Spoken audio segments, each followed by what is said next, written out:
Imagine looking at a barren patch of desert and thinking, I need to build something so unnecessarily large and geometrically perfect that people 4,000 years from now will literally lose their minds trying to figure out how I did it. That is the definition of peak Maine. Character energy. And Pharaoh Khufu had it in absolute spades. We are talking about the Great Pyramid of Giza, a structure that didn't just break the scales, it redefined what humans could achieve when they had enough math, enough beer, and an architect who was probably the most stressed out man in the Bronze Age. Meet Hemiunu, Khufu's nephew and the royal vizier, a man whose LinkedIn profile would have simply said, I build mountains, while we're out here struggling to follow the instructions for a flat-pack bookshelf without having a total existential crisis. Hemiunu was overseeing the placement of 2.3 million stone blocks with a level of precision that makes a modern laser level look like a cheap toy.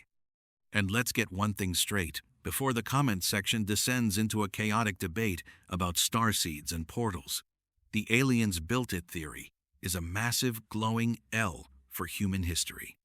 To suggest that intergalactic travelers crossed the terrifying vacuum of space just to stack limestone in a triangle is the ultimate insult to human engineering. It's like saying humans are too incompetent to stack rocks, which, if you've ever seen a toddler with blocks, you know is our literal primary setting. This was a 100% human-made flex, a project of such staggering ambition that it makes every modern skyscraper look like a temporary pop-up shop. The logistics of this operation were essentially the Bronze Age version of built different.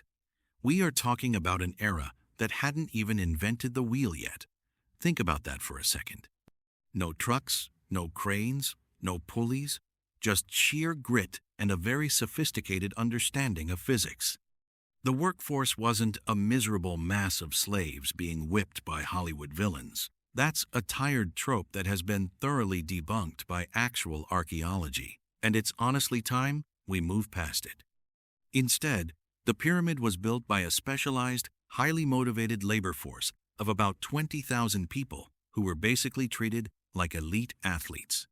They lived in dedicated worker villages, had access to top-tier medical care. We've literally found skeletons with successfully healed brain surgery and bone fractures, and they were fueled by a diet of bread, beef, and an industrial amount of state-sponsored beer. In fact, we've found graffiti inside the pyramid left by these crews with names like the Friends of Khufu and the Drunkards of Menkaure. They were essentially the original work hard, play hard crew, turning a massive construction site into a national project that unified the entire country.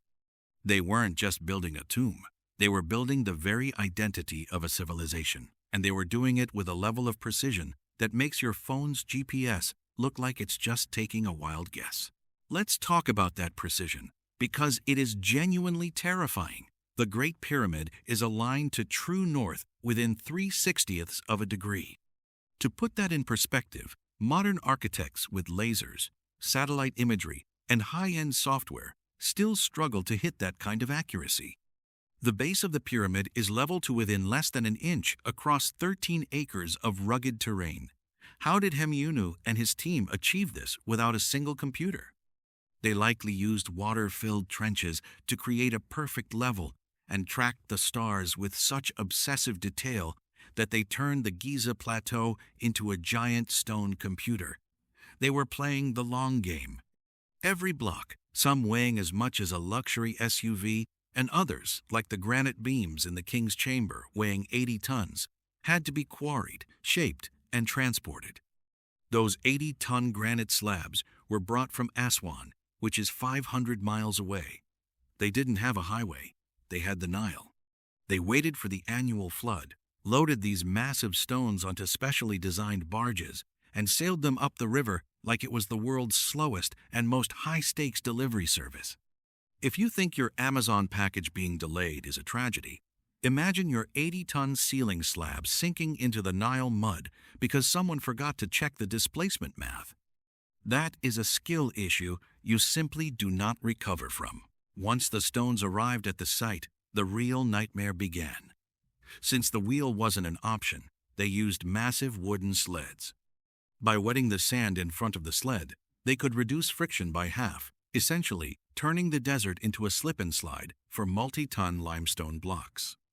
It's the ultimate low-tech, high-brain solution. But how did they get them to the top? This is the part where historians start debating like it's a Reddit thread at 3 a.m.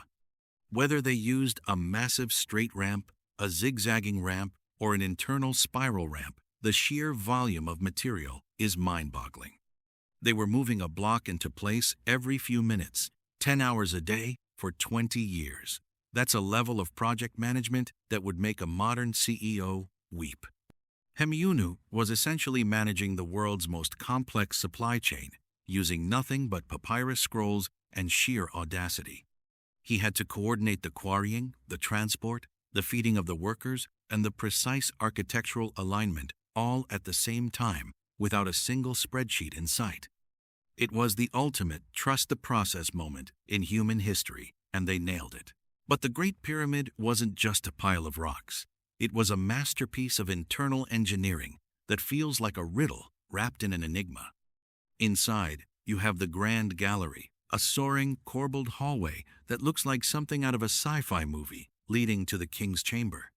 To prevent the millions of tons of stone above from crushing the chamber like a soda can, the architects designed 5 relieving chambers, topped with massive gabled stones to divert the pressure. It's basically a stone shock absorber, a piece of structural engineering so advanced it wouldn't be out of place in a modern skyscraper. And then there are the air shafts, which aren't actually for air, but are precisely aimed at specific stars like Orion and Sirius, serving as a celestial GPS for the pharaoh's soul to find its way into the afterlife. The level of detail is so intense that it feels deeply personal. When the pyramid was finished, it didn't look like the rugged brown structure we see today. It was encased in polished white Tura limestone that was so smooth and reflective it would have glowed like a fallen star in the Egyptian sun, visible for miles. It was topped with a pyramidion, likely covered in gold or electrum, catching the first and last rays of the sun. It was the ultimate glow-up for a desert landscape, a beacon of human capability that could be seen from the horizon. The Great Pyramid remained the tallest man-made structure on Earth for over 3,800 years, until the Lincoln Cathedral was completed in England. Think about the scale of that reign. Empires rose and fell, languages changed, religions were born and died, and the Great Pyramid just stood there, unbothered, moisturized, and in its lane.